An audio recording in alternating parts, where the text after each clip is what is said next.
Assalomu alaykum qadrli obunachilar, ijtimoiy tarmoq kuzatuvchilari. Mana navbatdagi darvozamizni app ga o'rnatib berdik. Bu darvozamiz haqida qisqacha sizlarga ma'lumot berib o'tamiz.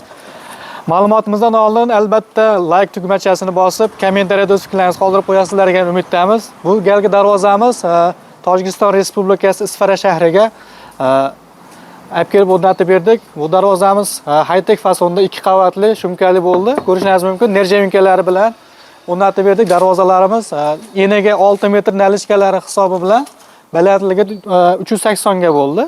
Ko'rishingiz mumkin, juda ideal holatda. Mana ochilib yopilishlari ham juda yengil holatda, bemalol bitta qo'l bilan zamoklari ham original zamoklardan qo'yib berilgan. Ko'rishingiz mumkin, mana ochilishlari tashqari tomonga ochiladi. Hozir sizlarga qisqacha ochilib yopilishlarini ko'rsatib o'tishga harakat qilamiz.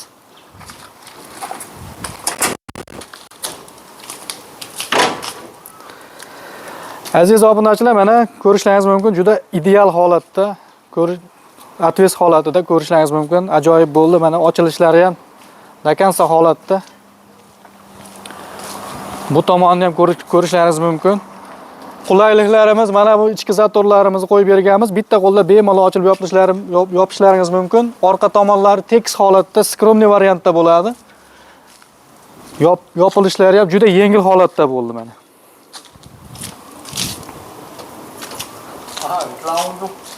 Ha.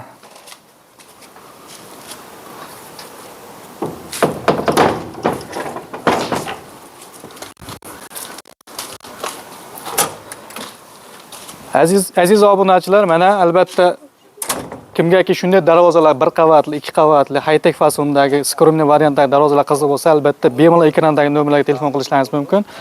Ustalarimiz hamisha sizlarning xizmatlaringizda bemalol, bexijolat ekrandagi nomerlarga telefon qilishlaringiz mumkin. Albatta like tugmachalarini bosib, bizlarni qo'llab-quvvatlab turasizlar degan umiddamiz. Sog' bo'linglar, salomat bo'linglar, Allohga omonat bo'linglar.